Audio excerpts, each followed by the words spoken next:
I've had my own kind of battles with mental health over the last few years in particular. And the reason why I feel like I have to talk about it quite a lot is because there's a lot of people who struggle to talk about it. And I feel like if I'd have seen more people around that time in my life when I was struggling to talk about it, it might have helped me to kind of open up a little bit earlier. At the time that I was kind of struggling, I was living away from home, not too far, but I was on my own, and I found it quite easy to hide what I was feeling. And then I moved back in with my parents, and I knew like pretty soon that I wasn't going to be able to hide like when I was feeling down. So within kind of a few days really moving back into my parents, I kind of broke down a little bit and was like, look, I need to get some help with my mind, because I knew that it was like I wasn't living in a healthy way.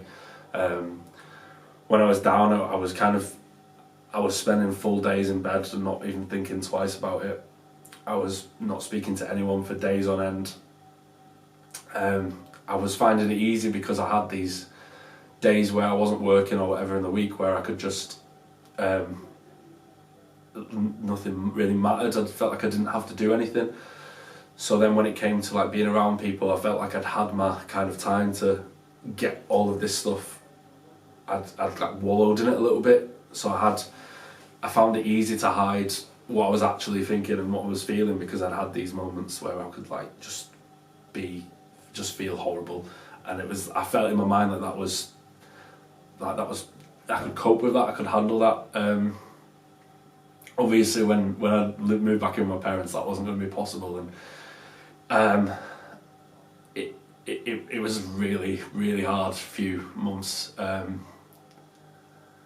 I remember just not really being able to get across how I was feeling to anyone. I felt so low that I just felt like nothing was worth the time. I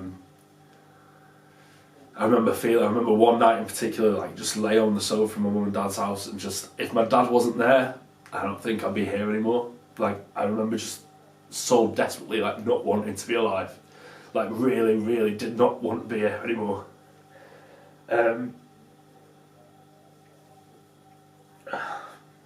But the fact that I spoke to my mum and said to her, like, I need to get help, that's the difference between me being here and not being here now. Because I don't think I'd have survived without getting the help that I needed. So that's why I like to talk about it if I can, because I think it's life or death really. That's what it comes down to.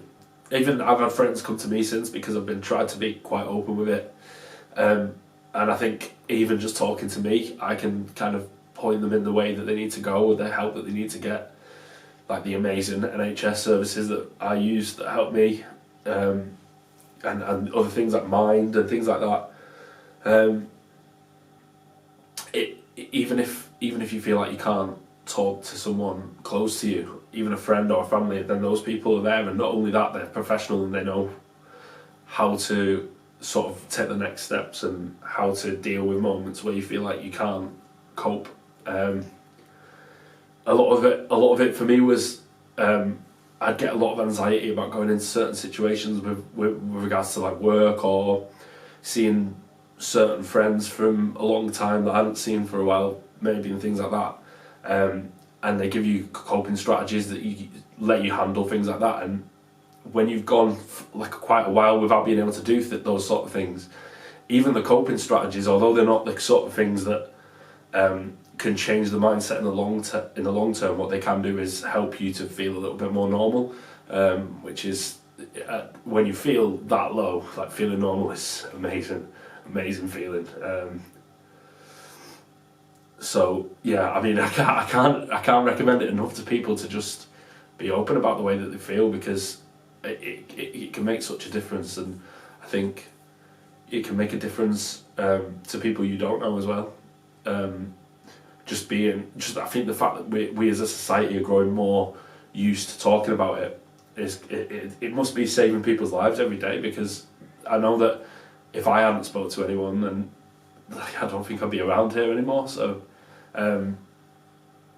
talk to someone, tell someone how you feel. I think a lot of people struggle with that step of going from speaking to friends and family to going and getting like professional help. And I think that's really important. And I know how scary that is. Like, I know full well how scary it is to go and talk to like a stranger about these kind of things, and to go on medication and things like that. And especially when some of it doesn't work, like it's not an exact science, like there's things that work for one person that don't work for another. So I think people, when they get to that stage, they have to be brave and go and speaking to these professionals, but also they have to be patient and wait for kind of the right thing that works for them.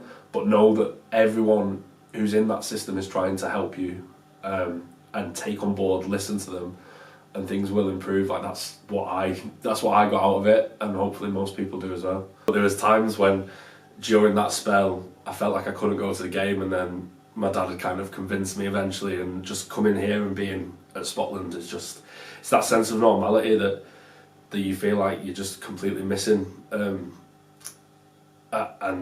I've said it so many times, but this club, like, if it weren't for this club, the amount of people that I wouldn't have met, that I have, that have helped me in that and other sort of periods of my life, it's amazing. Like, honestly, it's such an incredible community to be a part of. And football's always been like that constant in my life. So when you start feeling more normal, football's just there for you. It's like an old friend in a way. I remember, I said in the email as well, I remember just after kind of being diagnosed and being really low, the Dale Trust walk to Oldham was a few weeks after, and I remember I hadn't seen anyone for a few weeks, and I remember Chaff, who I'm sure a lot of people will know, kind of convinced me to do the walk. And even though Dale lost, it was just such a great day, just being around people, feeling normal, and getting out in the open and watching Dale. Like, it's been 20 years I've got used to being at Rochdale every other week, so it's like that old friend always there for you in a weird way. But I don't, again, like football people underestimate it. Like, I think people underestimate like the power of what it can be, because it's not just the game, is it? It's like I say, it's that sense of community, and like the friendships that you make around it can last forever, and that's the main thing, isn't it? And I'll still be following Dale, like, no matter what. I think as long as they're here, I'll be here, and I don't think people can underestimate like how important that is to people. Miles better, yeah. Like I say, getting help, it's not always an easy process, but once you have that goal in mind of feeling better, and you can start setting other like more specific goals for yourself, things start to feel more normal, and then over time things ease. And like, there's always bad days. I think everyone has bad days, but compared to that, like, I feel like $1 million like every day. So I feel great, and like I say, I feel like a better person for it in a way, because I feel like now I can be more open and be more honest with my family and my friends about things like that, which before, like I say, I had to hide things, and now I don't. So yeah, miles better.